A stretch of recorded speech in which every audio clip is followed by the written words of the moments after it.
This special edition of AirHamptons, honoring the 33rd Annual Hamptons International Film Festival, is made possible in part by Douglas Elliman Real Estate and the Elliman Insider with all the latest trends. More at elliman.com. And by Audi of Southampton. Audi is one of the official sponsors of the Hamptons Film Festival. More at southamptonaudi.com. And by the newly restored Southampton Playhouse, home to the area's only IMAX screen and a participant in this year's festival. More at southamptonplayhouse.com. And by Porsche of Southampton. Find your Porsche in person or online at porscheofsouthampton.com. And finally, by a generous donation from the Jean and Martin Shafferoff Foundation, supporting worthy causes on the East End and around the world. Jean Shafferoff is also the producer and host of Successful Philanthropy on LTV. Hey, we're on. We're live. Thank you, Jim Turner. Welcome. No, there's no Jim Turner. This is a special edition from a giant tin box in the most expensive zip code in America. This is the one keeping the property values down.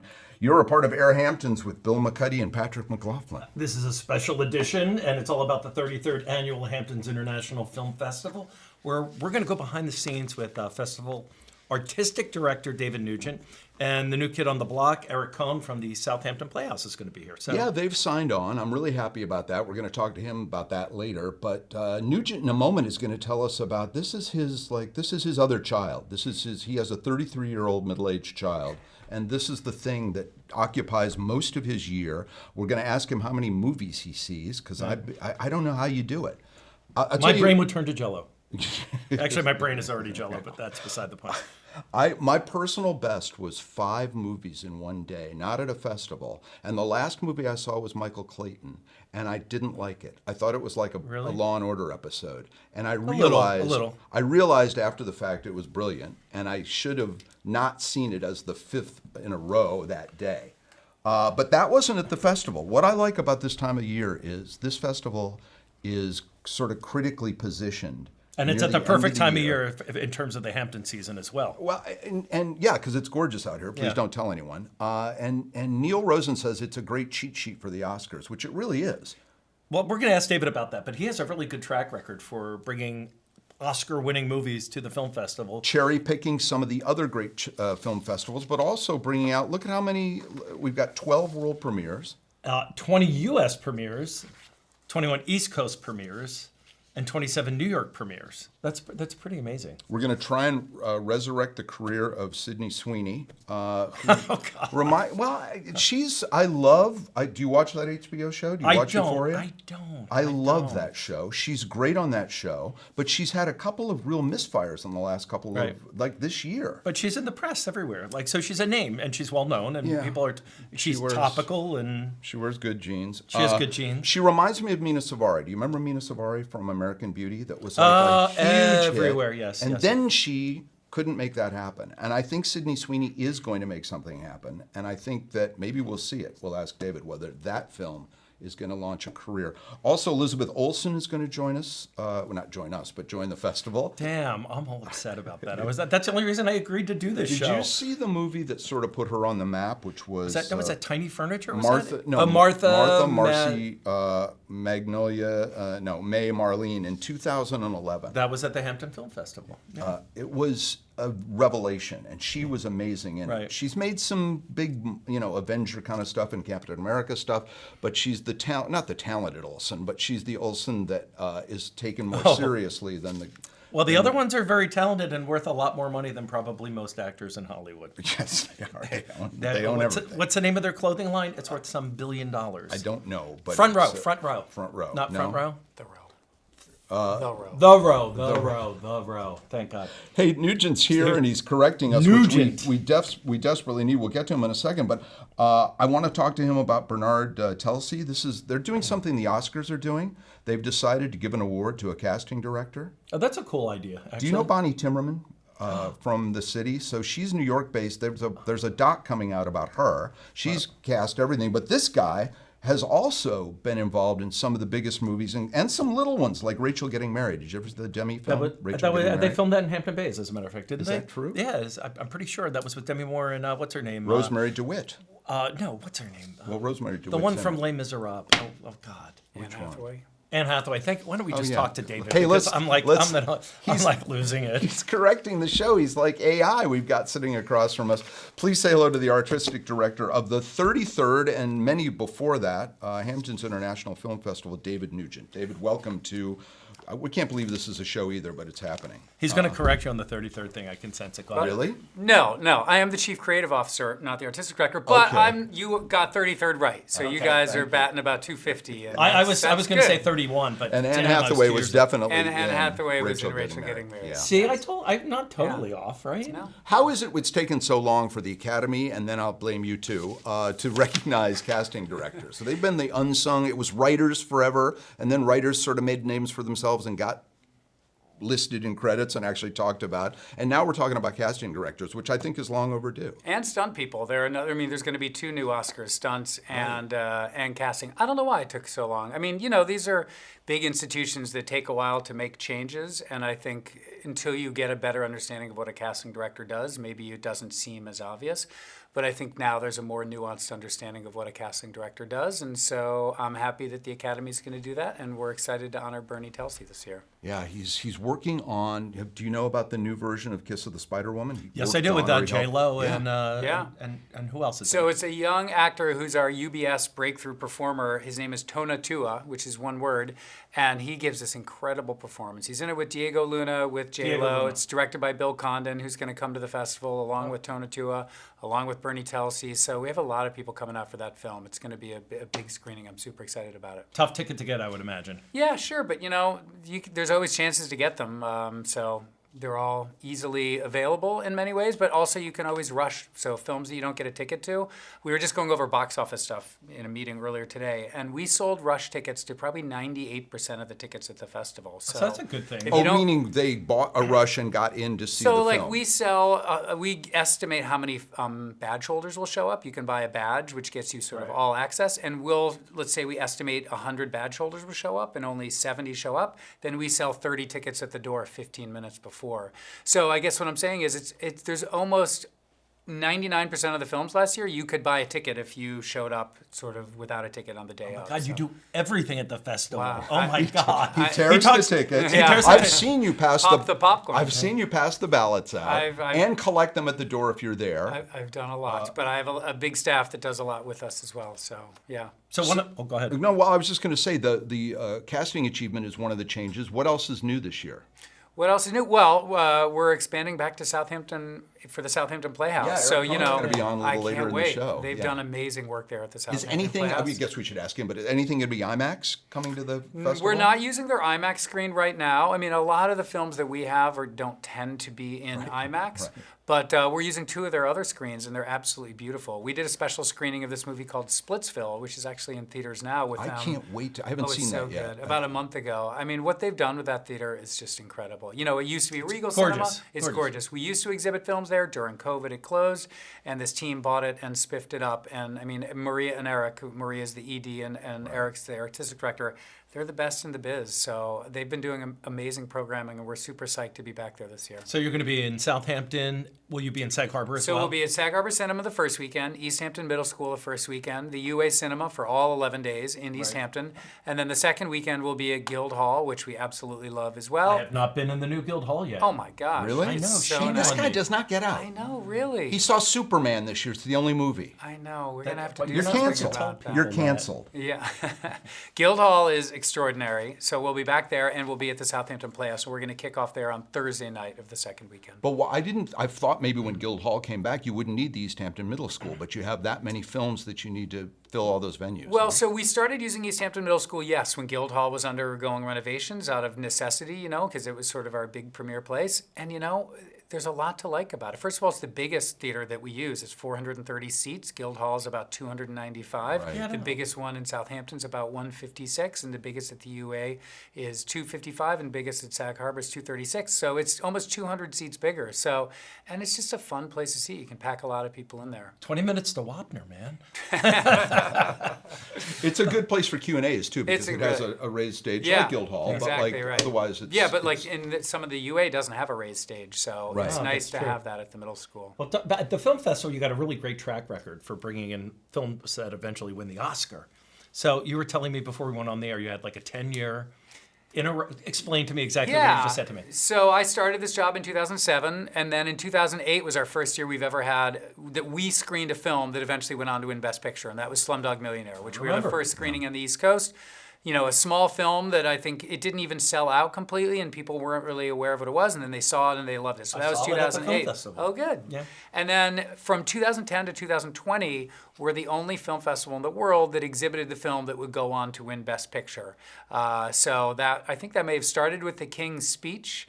And it went all the way through 2020 and when COVID started. So it was really exciting for us to have that distinction of the only festival in the world. And then last year, there were 51 Oscar nominations from films in the festival, and we had the eventual Best Picture winner, Anora. So Did Nomadland win the year that you had it? Was that the best Nomad picture? yes, Nomadland won in 2020, and then I think Coda won the year after that. So yeah. It was think our- both COVID years, I Yeah. guess. Yeah, our buddy, Yeah. our buddy Neil Rosen said he saw that at an inflatable screen drive-in. Does that sound right? Yeah, we and did. it was blowing over like Yeah. it was. You had some real challenges over We the had years. all film, would all that year have been- nonprofits and film festivals had a lot of challenges. And that year we did a combination of drive-ins and virtual stuff that we did at home. So yeah, we did drive-ins. So that's entirely possible that it was there. And we have her new film. That's Chloe Zhao, who directed Nomadland. We have her new film Hamnet, which is amazing, which I would say is going to get nominated for Best Yeah, Picture let's this talk year. about Hamnet because it just premiered a little while ago at another festival and got immediate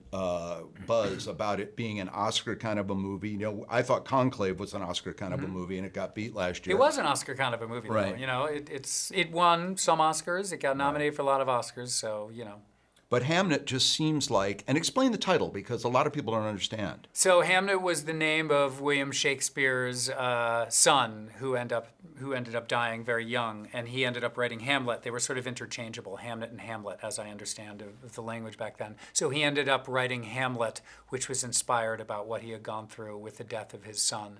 And yeah, it stars Paul Mescal and Jessie Buckley and Emily Watson, and it's an absolutely extraordinary movie. Jessie Buckley, I hear, is She is great. unbelievable in this. She is And there's wonderful. another talent that maybe had some festival experience. That would have been somebody, if she wasn't, that years ago Variety's 10 People to Watch might have done it. Nick and Tony's. I know you don't. Does Variety pick like one or two people now, or what's? So we did Variety's 10 Actors to Watch with them for a number of years. I think they still do it, but she would have been on that a number of years ago because she broke out about 5 or 6 years ago with a great film. So she's been really up and coming for a while, but this I think is her best performance I've seen. So there's a lot of star power also. Yeah. Bigger than most film festivals here. One film I'm thinking of in particular is Wake Up Dead Man, a Knives Out mystery with Christie with Sydney Sweeney. I mean, we have some heavy hitting. You heard me I'm not dissing, but talking about Sydney Sweeney earlier, and I think she will have her day. I don't think she's another Mina Savari, but I'm just going to be blunt with you. I was looking forward more than anything else to seeing Glass Onion, and I was underwhelmed with that. And I'm a guy who loves Daniel Craig, and I love that he has a new kind of franchise that I could watch him do this Benoit character Benoit forever. Blanc? Yeah. Have you seen the new one? I have. I was at the world premiere at Toronto. The whole cast was there. It was incredibly exciting. We're having the U.S. premiere, so we'll be the first audiences in America to see this movie.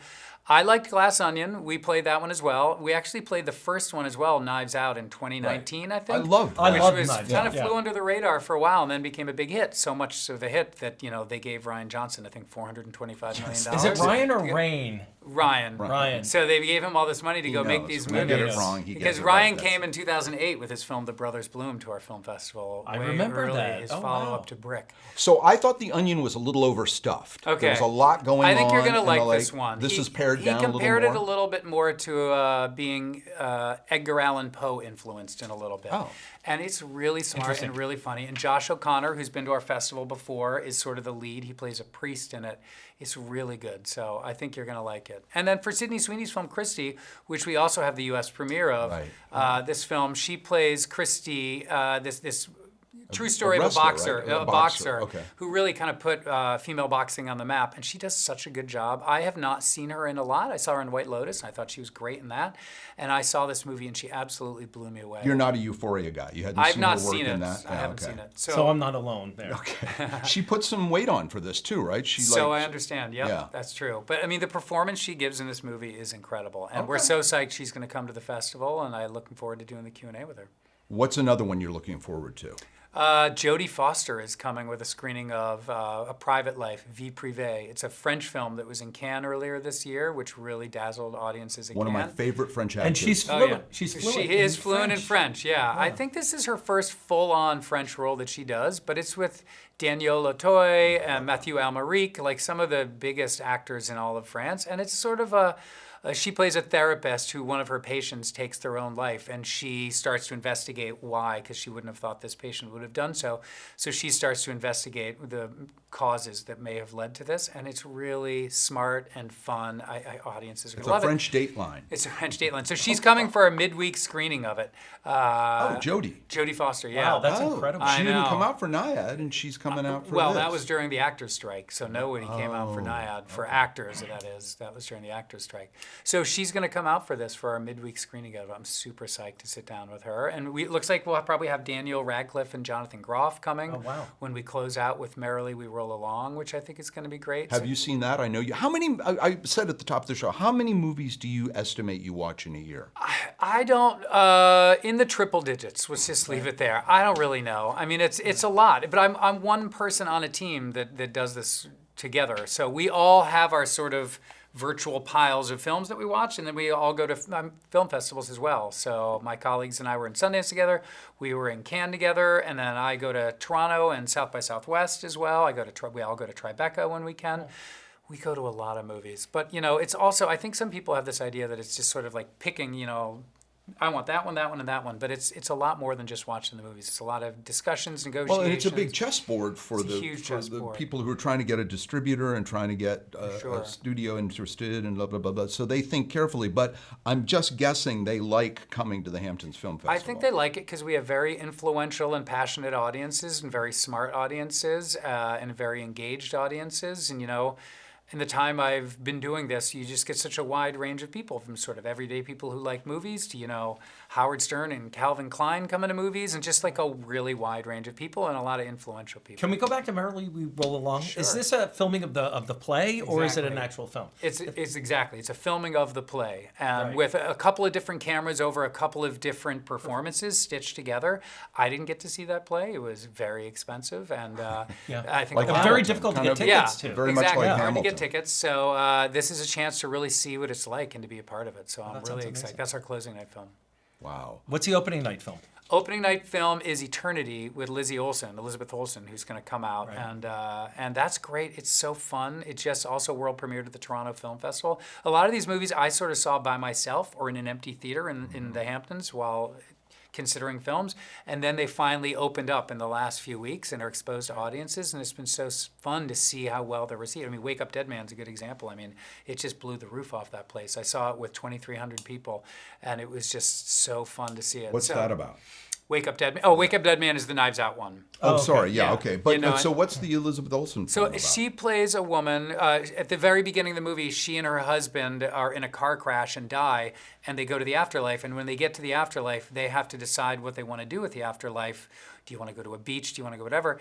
And when she gets there with her husband, her first husband is there who died in World War II. And she has to decide, does she want to spend eternity with her first husband who died in World War II, or with the man she ended up building a life for 50 years with and had kids and grandkids with. Wow. So it's a little sort of Capra-esque. It's fun. It's sweet. She's so good in it. It's not as light as, do you remember Defending Your Life with Meryl Albert Streep Brooks and and Albert, where he had a decision to make too in this limbo state. And and that was much broader comedy, I'm guessing. Than Yeah, this. I mean, this is definite comedy because these two guys, they're sort of vying to spend the afterlife with her. And they had never met in real life because obviously he died before she ended up remarrying. So it's, I think, What's the afterlife look like? Where are they? You'll see. You'll see. the On Hopefully Open not that Robin Williams version. Remember that one? What Dreams May Dreams Come. May Yeah, Come. I Does thought not that look looked like- beautiful. Yeah. He was diving into Monet pictures through That's the true. whole thing. It was a little overwhelming. Let me ask you a question. So many celebrities come out. You do Q&As with them a lot of times. Has there been any celebrity you were sort of tongue-tied that you met? Who stumped you? Who starstrikes Yes. you? The very first year I did this was 2007. And I came from a smaller film festival where we had less talent attendance, let's just say. And in my first year... Is that the Poughkeepsie Film Festival? No, it was the Newport Film Festival, which is a nice film festival. But in my first year, I did Q&As with Al Maisels, Sidney Lumet, and Lauren Bacall. Wow. And I mean, Lauren Bacall, I was kind of terrified. She can be tough. She can be She's like tough. scary lady. And I got there, I did the red carpet with her, and I introduced myself to her while all the cameras are taking pictures of us. I said, hi, I'm David, I'm gonna do the Q&A with you. And she just kind of pulled into me and leans over and goes, well, you'd better have some damn good questions. And I was like, oh my God. And I could feel myself going white. And I just was like, so anyhow, that was, because she's a legend. I mean, and Lumet, I mean, these are legends Sidney of Lumet, cinema. So yeah. to do these with them was intimidating. What was she promoting? She had a film, I think it was called The Walker with Woody Harrelson. And it was, I think that's what it was called. And it was great. But it was just such a thrill to do that with her. So. And did you have some damn good questions? I think so. She'd be the better judge of that, but I think so. You have a whole local angle also to the film festival, too. Who, me, myself? Not you. Oh, I mean, yeah, the yeah. film festival. Sure, yeah. We have a Views from Long Island section, which we do with the generous support of the Suffolk County Film Commission. We've been doing for, probably 30 years or so. I've been here, this is, I think, my 18th.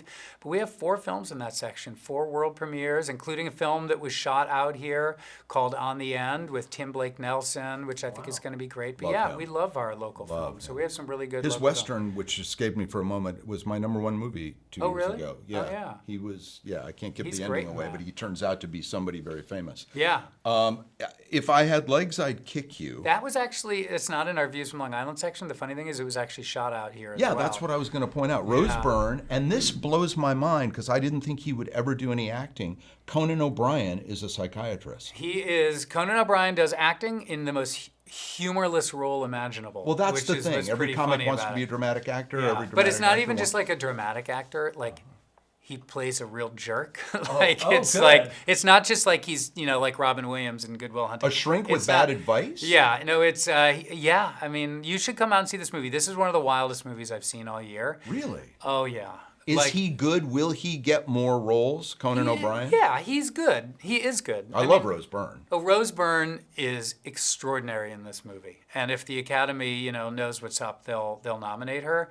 It's a very, very good, smart, but also uncomfortable film about, she plays a woman who's a mother, her husband's in the military, so he's generally gone, and she's home with a daughter who's sick, and she's also a therapist as well, and it's about the challenges she faces, and it is a wild movie, I will just say that. It's funny and smart, and it's great. We were talking about Robin Williams. I'm reminded of Dead Poets Society, which I think is the first time I saw Ethan Hawke, right? Oh, that's Good very transition, Bill. And Ethan Hawke, I do this for a living. Yeah. On public television. And he's going to be one of your guests. Yeah. Is he coming out to promote anything in particular? Yeah, he's here with a film called Blue Moon, which is one of 2 films we have this year by Rick Linklater. He also has a film called Nouvelle Vague about the making of Breathless.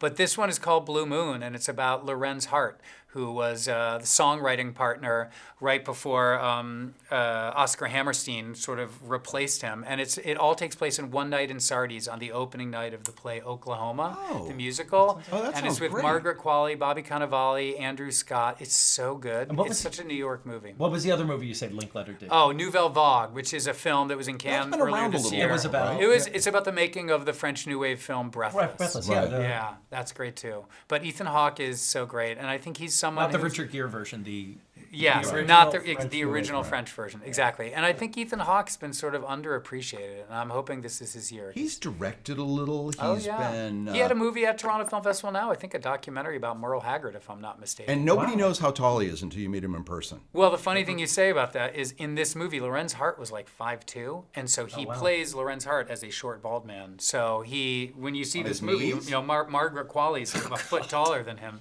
So yeah, I just saw him the other day, but he's great in this. You talked about Betty Bacall. You sent me to my very first junket, and it was with Ethan Hawke and Julie Delpy for Before Sunrise. Oh yeah, look at that. Yeah, The first Great one, movie. whatever that was. Linkletter was there as well. Yeah. Great guy. Did Boyhood. And is making Merrily We Roll Along also over the course of many, many years. As I I was understand going to it. say Like he's got filming a another little- project over a long course of. Yeah, I think and it's that's Merrily We Roll Along. An actual movie version. Yeah, of an the actual show. movie version. And he's shooting over right, a right, long right. period of years, just like he did with Boyhood. Got Oh, it. interesting.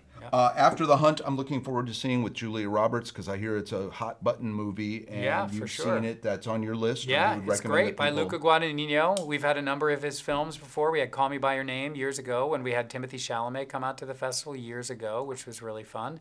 And it's his new film. And Julia Roberts is so good. Michael Stolbarg is in it, Io Edebiri, and Andrew Garfield, who was at our festival last year. So Will he be coming back? Maybe. he's not coming back, but we had our Garfield last year. So you got your Garfield film. right. Can't have him every year.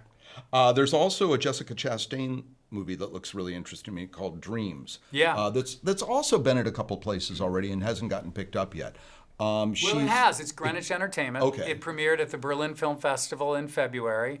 And yeah, we're excited to play that. It's an interesting film for out here. She plays a wealthy arts patron from a wealthy family who supports dance. And she gets involved with a Mexican dancer who has to go back and forth across the border for them to have their relationship. And it's sort of about what happens. And it's really good.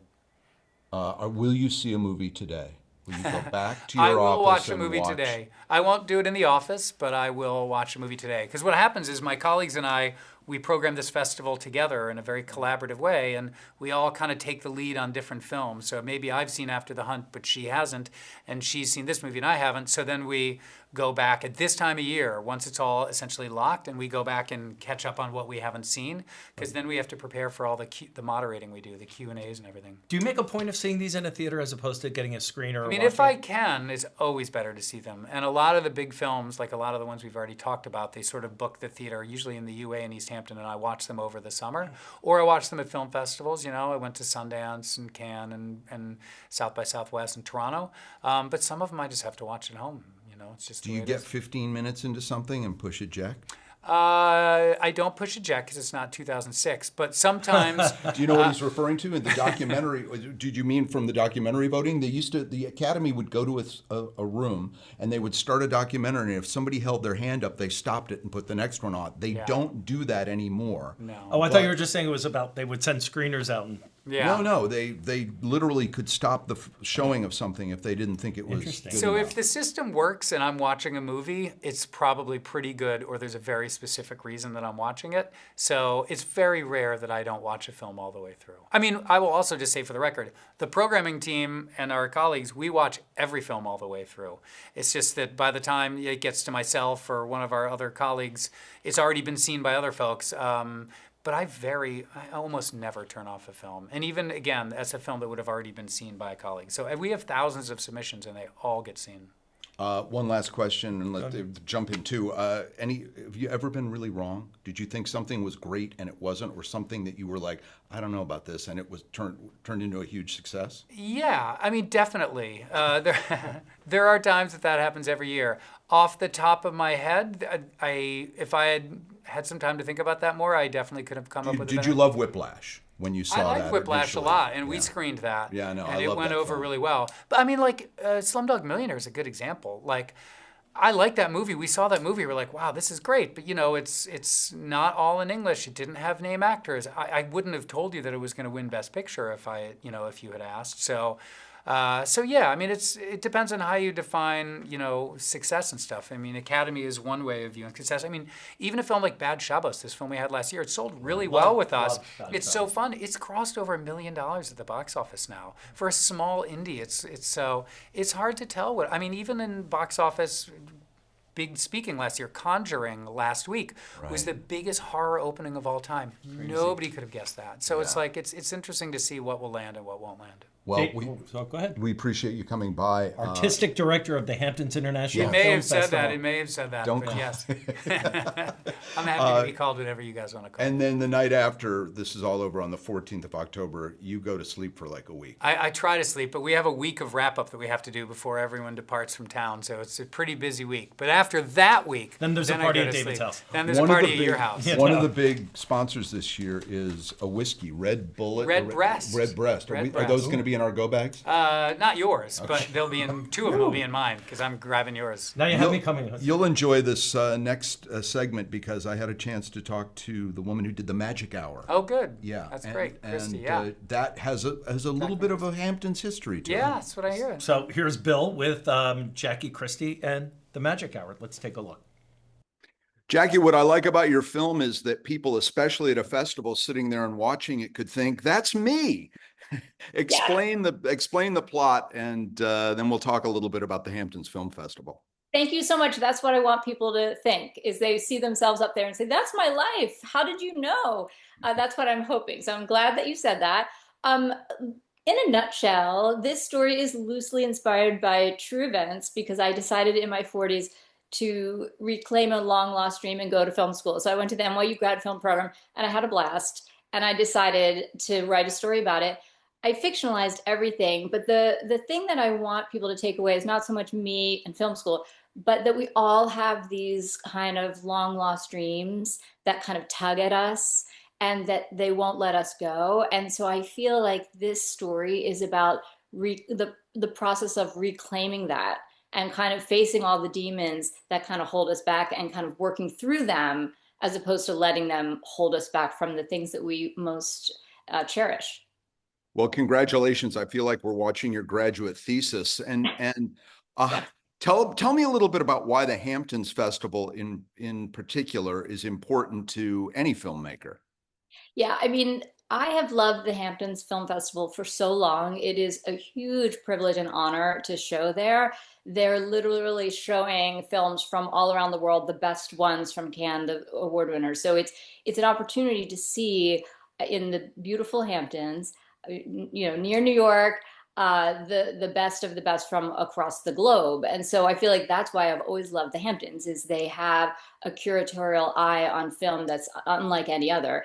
The other thing for me personally is I wrote a decent amount of the film in the Hamptons and in that area. I have friends out there, I have a goddaughter out there. I go out there on writing retreats. I teach writing retreats out there sometimes on Shelter Island. So a lot of the genesis and inspiration kind of came from that beautiful creative energy that's very unique to the Hamptons.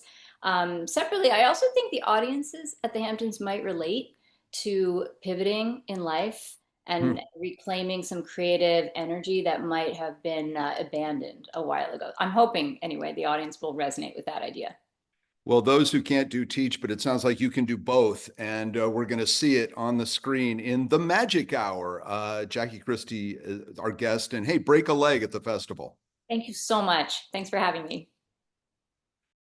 If you're just joining us, this is the director's cut of AirHamptons with Bill McCuddy and Patrick McLaughlin. The and extended we're devoted. version? This is the extended version. This is all the clips that would normally be left on the cutting room floor. It feels long to me. Up next is the Southampton Playhouse Artistic Director. Let's hope we got that title right. Nugent's in the process of suing us. He called Jacoby and Myers. Eric Cohn is here. He is back in the festival after a 5-year absence, and he's going to tell us a little bit about that. Eric, thanks for joining us. Yeah, you nailed the title. You had me on enough, so I would think you'd get it by now. But yeah, I'm really happy to be here and to be talking about the Hamptons Film Festival. I've been to that festival many times over the years, and our theater, prior to being the nonprofit entity that it is now, was a venue. Right. So now that we're back, we reopened this year in a new way. You know, it's entirely new on the inside. We get to really welcome the HIFF crowd in to see what it's like. And what's great about it is that, the festival's 10 days long now, so the first half is going to be in East Hampton. Second half, we're going to enter the picture. And a lot of the films that we're showing are things that people are going to want to see because they don't have the same spotlight on them that some of the big starry fall titles do. So there's a lot of discovery that I think will happen for people this year. But one of the things I'm most excited about is that we are actually partnering on the first screening that we're doing in the venue on the 9th, which is a repertory screening.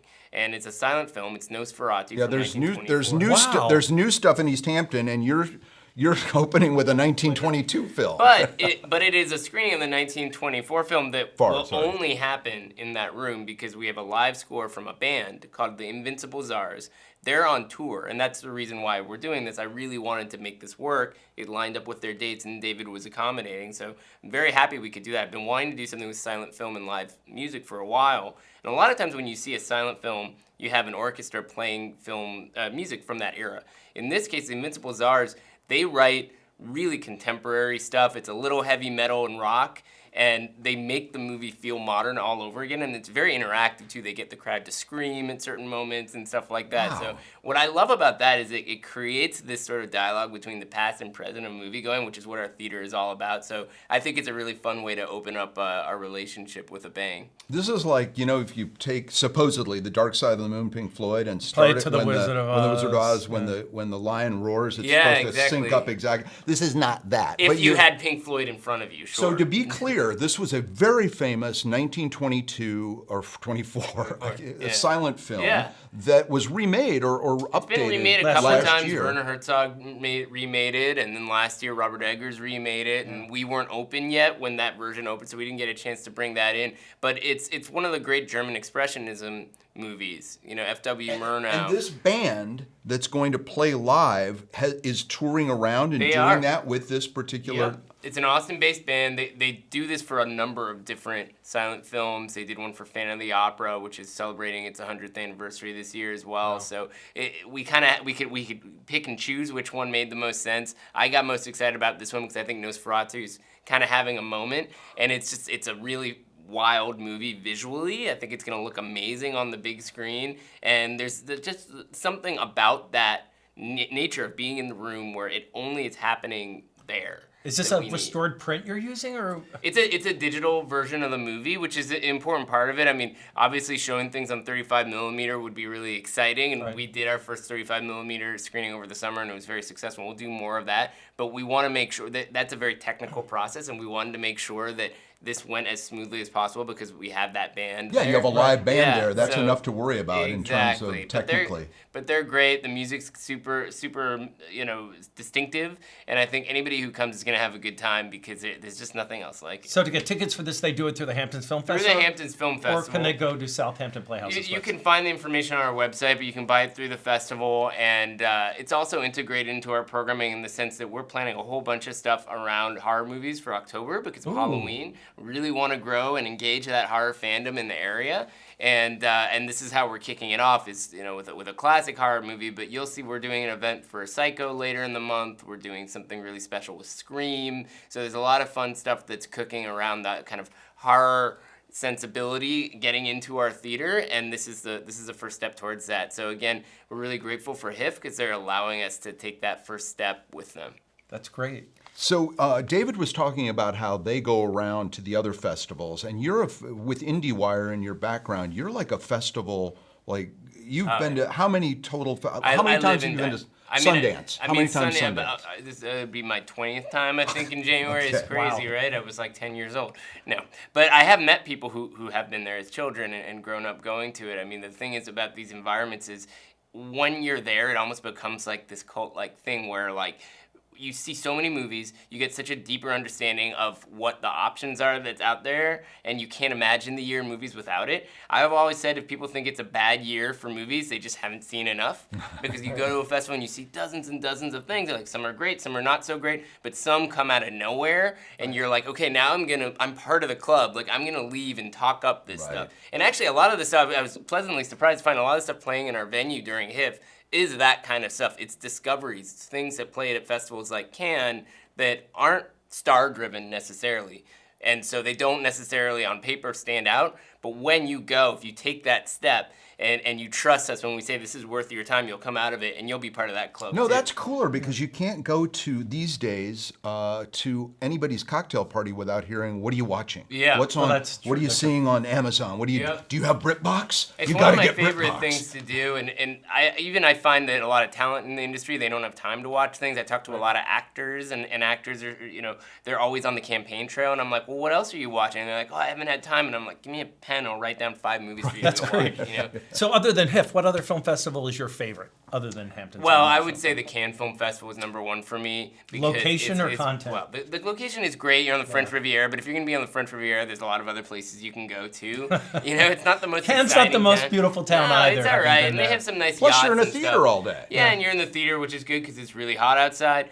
So the reason I love that festival is it's so international, not just in terms of the movies they program, but in terms of the industry that's there. In America, we have Hollywood, and then the other kinds of movies that get made are often not seen as widely. Right. We really have to work to get them out there. But around the world, you have governments that subsidize the arts. You have a lot of different stuff that gets made. You have different sensibilities. So to see people from Japan and Korea and France and Poland and Australia, suddenly you come out of it again and you're like, wow, there's so much more stuff to write home about. And I think that's why film festivals in the U.S. are really valuable too, because they're pulling from these places. You're way too excited. Have some popcorn.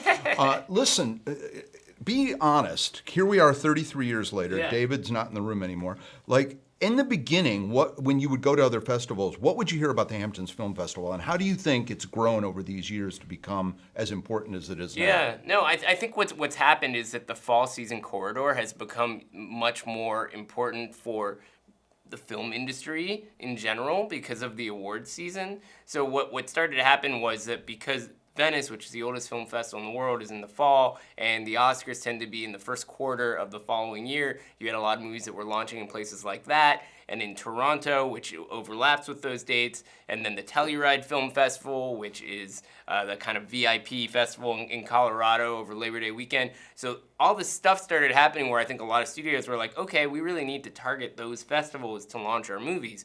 Well, it just so happens that Hamptons is sort of around then and is picking up a lot of that sort of energy. So I think the turning point was really in the last couple decades when the fall festival season started to become where the prestige movies launched, that you would have a festival like this start to pick that up. But it's always been a very well-programmed festival. So it's that balancing act, right? If they only got the buzzy Oscar movies and then everything else was not that great, whatever, but David and his team do an amazing job of getting a really strong international line. I was on a jury here for this festival once, and everything I saw, I hadn't heard of before. And that's the really important thing. It's like you need that balance. And with the theater, we try to do that too. We know that you're going to go see stuff on IMAX. They're doing stuff outside of the HIFF that, like, they've had. I held an Oscar in my hands at Sure at did. Southampton That's Playhouse. I saw that on your social media. Who was Oscar? Was it It again? was the daughter of Gary Cooper. Of Gary You Cooper. held Gary Cooper's Oscar from High cool Noon. is that? That was the Gary Cooper Festival. It's going to be an annual tradition now. I made a run for it. They caught me at the door, and they promised not to prosecute. But also, you've had Michael J. Fox. Yes. A lot of people are coming. You're making your own sort of little festival there. Yeah, I really thought of the Scorsese summer. is doing a thing for a Scorsese's year. been programming stuff all year round for us. I mean, I've really thought of the energy that you get from a festival where it's like you step into this place and there's a kind of magic to it and you just want to be a part of it. I really feel like we can inject that into the year-round identity of our theater, and so that's really what we're pulling for. When I first moved to New York, there used to be more theaters like that in the Yeah. city. I don't think they really exist in New York City anymore, do they? Well, it's a very competitive place, and there's a lot of great programming that happens in New York, but it is hard to stand out in the noise. And so I think we have a unique opportunity in the sense that there is a kind of a circuit out here from the Cinema Arts Center to us to Sag Harbor to the Sunset Theater that creates enough kind of a balance where nobody can show everything, but everybody has like their own space and their own identity, and that's really an important part of the process. So, from a business standpoint, Regal takes over East Hampton and they show nothing but festival. But you and Sag Harbor sort of split it up a little. Yeah. Is that because you bid for movies earlier in the year and you have to have those slots open for certain major movies? Well, whether or not we have to, we want to, right? I mean, you have a movie like The Smashing Machine with Dwayne "The Rock" Johnson, and he is definitely Huge getting an buzz. Oscar Isn't that nomination. crazy? That's going to be open during this festival, right? So we don't want to take that off the screen. If you go see a HIFF movie, go see The Smashing Machine, I mean, to me, that's all part of the same experience. How's Emily Blunt in that? She is very good. I mean, it really is. It's the two of them. It's a two-hander. People think, oh, it's a wrestling movie. It's going to be a lot of bloody stuff in the ring. It's really more of a relationship. If you're just joining us, this is a conversation about the Hamptons International Film Festival. They're up to number 33. We're talking this moment about a movie that's not in that, but you're saying you don't want to miss out on movies that are coming out that you know your audience wants to see, Right. that may or may not be able to get tickets to some of the Hampton stuff. So you sort of buy up, you ride Look, the both. fall season is a busy time, but this is something that we deal with constantly, and we want to make sure we're giving the same amount of attention to new releases that we are to the other aspects of our programming, and HIFF is no different for that. Now, how important are awards these days and film festivals to the success of a film? Well, it depends on the film, right? I mean, there are movies that are very star-driven, or they're Marvel movies, that sort of thing, where it's there are just other things that are driving awareness, right? But I think that awards add an element of awareness to certain kinds of films that would otherwise not have them. Anora is a great example from last year. That movie actually had already opened for a couple months by the time we started playing it at our theater, but there's no question that after it won all these Oscars, there was an uptick in awareness for it, and that really drove things. And that's an American movie that's fairly recognizable to people in terms of what it is. Oh, it's a sort of dark comedy or whatever. And when it comes to like international films, for example, there are films playing at this festival that are the international Oscar submissions for places like France or Spain. So each country gets one submission. So if you win that Oscar, you're winning it for your country, and that's a totally different thing. When Parasite won all those Oscars, it was the first Korean movie to win Best Picture, first non-English language to win Best Picture. That was huge for the Korean film industry, right? So that's the real effect that this sort of thing. France blew it. France blew it 2 years ago with that the Chef movie with Julie Delpy, I think. Yes, and they have blown it a lot. They haven't won an Oscar in over 30 years. Yeah, what's this going year, on? we'll see what happens. There are actually That whole loving Jerry Lewis thing has really backfired on them. Well, I'll give you some. I'll give you some drama, which is I don't know how soon this will change, but there are two movies vying for the French Oscar submission this year. They're both in HIFF. One is directed by Richard Linklater. It's Nouvelle Vague. Right. It's a French We talked a little bit Breathless, about yeah. that. Right. Yeah. And then the other is It Was Just an Accident, which is an Iranian movie that won the Palme d'Or, but he edited it in France, and it has French money in it. So they are also vying for it because Iran censored this filmmaker, would never actually submit this film. Oh, that's the story. That's the story the Academy will go for, Yeah, right? well, we'll see. I mean, they go out there, the distributors have to basically propose how they will make this movie win. And it always comes down to this because each country gets one, but it's a pretty fascinating I'm show. sure. That's, absolutely. I wonder if has there been a good documentary about how this all goes down? I wonder. It's very in the weeds, so I'm trying to understand who the audience is besides us, but it would be fun to watch. If you're still listening and watching, thank you. At this point, though, let's go back to the Hamptons Festival. Besides Nosferatu, what else are you screening? Yeah, I'll tell you, there's a couple of movies that I really like that are international. One is, I believe it will have the English dub, and it's called Arco. It's an animated 2D movie that Natalie Portman produced. But it's a French animator named Hugo Bienventu. His background is graphic novels, and this is his first animated film. And it's all 2D. He did it all by hand. It's about this child from the future where time travel is possible, who steals his family's time travel outfit, and he gets lost, and he lands in the past and bonds with this other child and has to find his way home. And it's just a really beautiful, imaginative story. It's about technology and environment, and I just really loved it. It's a French film, but they did an English dub with Natalie Portman, with Will Ferrell, with Andy Samberg, a bunch of people. Sting did a voice in it. So there's a bunch. It's a really interesting voice cast for that movie, and visually it's really exciting. So that's one I would definitely recommend. It's very family friendly as well. A movie I saw at Cannes that was a real surprise for me. It's called Sirat, S-I-R-A-T. This is the one that I think could be the Spanish language Oscar submission. It was produced by Pedro Almodovar, among others. And it is the story of an older man whose daughter goes missing at a rave in the desert, and he goes to find her. And it's just filled with all this amazing EDM music, so it's a loud movie, but it's a loud movie with this very tender, suspenseful drama at its center, and it just blew me away. That sounds sounds like really it cool. will be remade with American actors a year or Well, two that from happens now. all the time, right? Oh. It's like you see these movies and you're like, so is it going to make a difference if we make this as an American movie? Maybe, but sometimes they just cross over. So we'll see. I mean, I would say if you want to see this movie, see this movie. What's the one, the Swedish, I think, one they screwed up when they did it with Kiefer Sutherland and about the woman who goes Vanishing. missing? The Vanishing. Yeah. The Vanishing. Come on, Yeah. Hollywood, don't do that every It's time. always very weird. I Yeah, mean, but they had you the know. same director. Remember Yeah, George? well- George? I can't remember pronounce his last And name. they did Slater or whatever. Yeah, Sluicer, and they did it with Funny Games too. Michael Haneke directed 2 versions of that movie, and it was the same movie.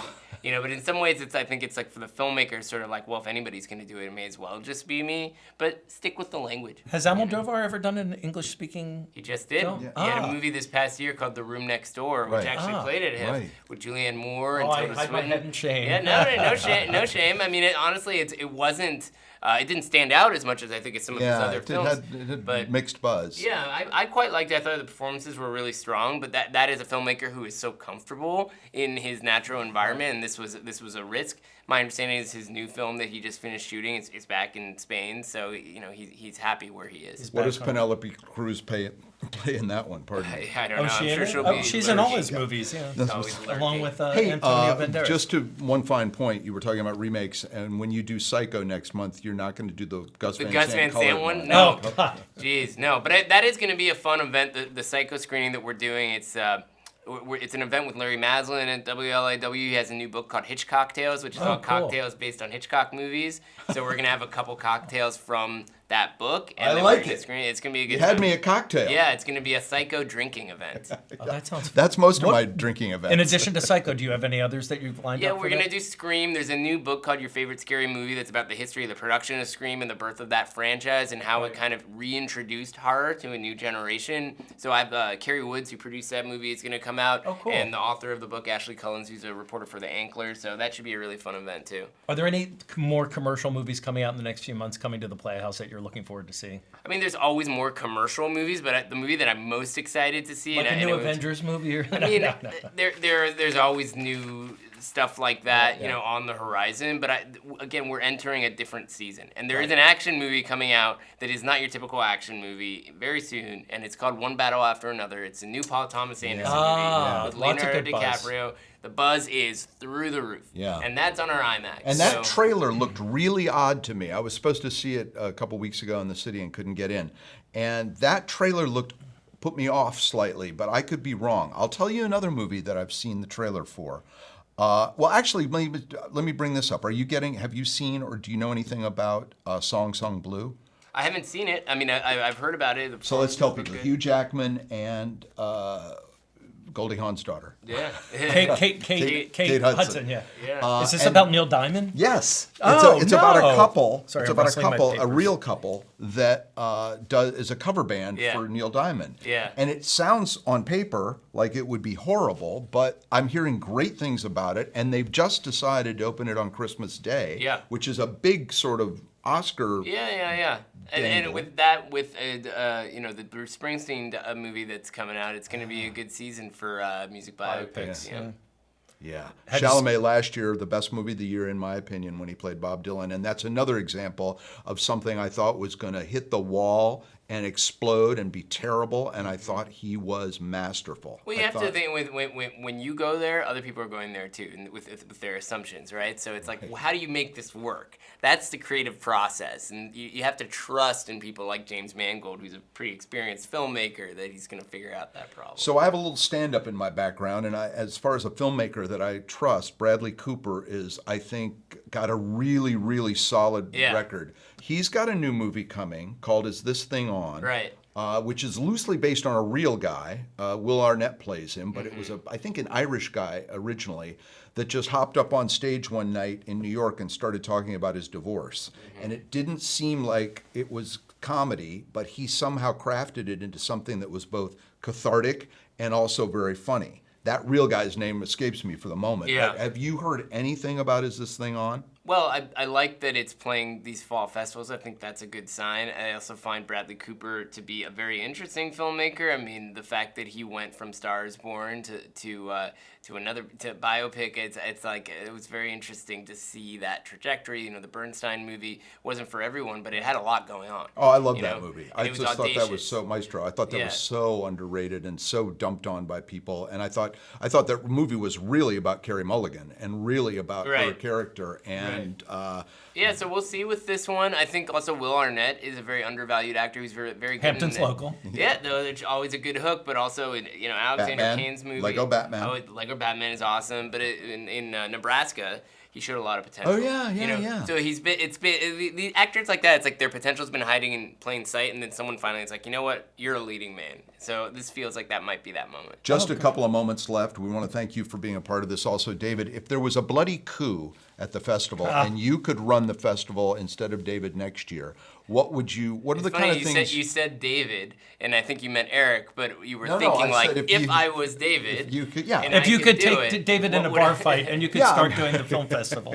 I mean, is there anything you would do differently than what they do out here? I trust their instincts. I mean, the lineage of that festival is great. When Rajendra Roy was running it, he had his way of doing things. What David's doing is his way of doing things. I'm really focused on what we're doing in our theater. I mean, running a film festival is such a different kind of thing where you have to know your audience, you have to know your expectations, and you have to have a relationship with all these different stakeholders. So I'm not gonna assume that I could do something better than that. But I will say that, you know, I've learned a lot from watching festivals like this operate in terms of how we do our theater, and if you enjoy aspects of the Hamptons Film Festival, you're probably gonna enjoy aspects of our programming too. Yeah, you are doing little festivals, in my opinion. idea. I mean, you're bringing big talent to the place, and you're having book signings and screenings. And you alluded to the thing John Turturro did last month, which was you had Tony Gilroy there. Tony Gilroy's like That's the huge. greatest screenwriter on the planet, in my opinion. And this is the guy who said earlier in the show, I saw Michael Clayton after 4 of their movies and thought it was just okay. Yeah. Came to see the error of my ways there.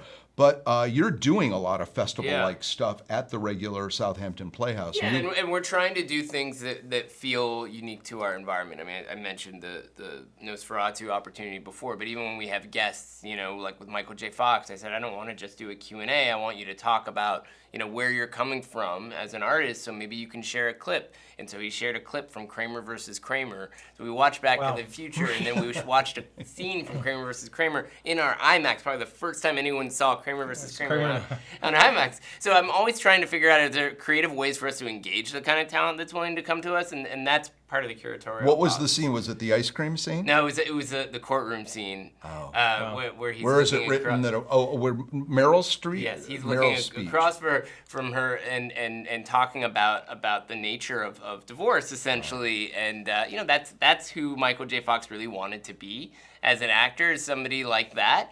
And so then he was in a huge blockbuster, and that changed the trajectory of things. So it was fascinating to get into that. If people want to find out about what's going on at Southampton Playhouse, where do they do it? What's the best way to get all the information from you? Well, you go to southamptonplayhouse.com/membership. You could sign up for a free loyalty membership. And if you get the free loyalty membership, you get the newsletter. So I write a newsletter every week with all kinds of stuff going on, and that's got my email in it so people can hassle me about stuff. But you can also just walk in if you're nearby. Everybody in the staff knows how to do that, or call us. There's a million different ways. I went there find last night and got a bucket of popcorn. Thank By the you way, for they have doing very that. good popcorn. You guys do, actually. And you know, we are a 501c3, so thank you for your donation. No, thank you. You're one of the sponsors here in this show, and I appreciate it.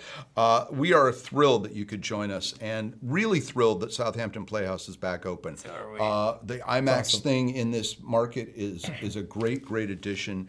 And you know, I'm a film geek. I've been to your Playhouse many, many times. He goes into the lobby and shoots videos. videos. Leaves, with I huge saw following. Superman at Southampton Playhouse on the IMAX. Thanks for doing that. We can also follow you, and should. What's your? So yeah, I mean, at Southampton Playhouse on all the different social media channels, and then I'm Eric Cohn. So you know, either place. That's you'll land. KOHN. KOHN, very important. And yeah, you know, you'll hear all kinds of stuff about the theater. All right. Not to be confused with Melissa Cohn from Rafa's Home Mortgage. No, but you for really doing good, that. really good that you pulled her in. So now we'll get Now some we'll get her to sponsorship sponsor money it. out of that. Listen, that's a wrap for AirHamptons. This has been a special salute to the Hamptons International Film Festival. This is year 33.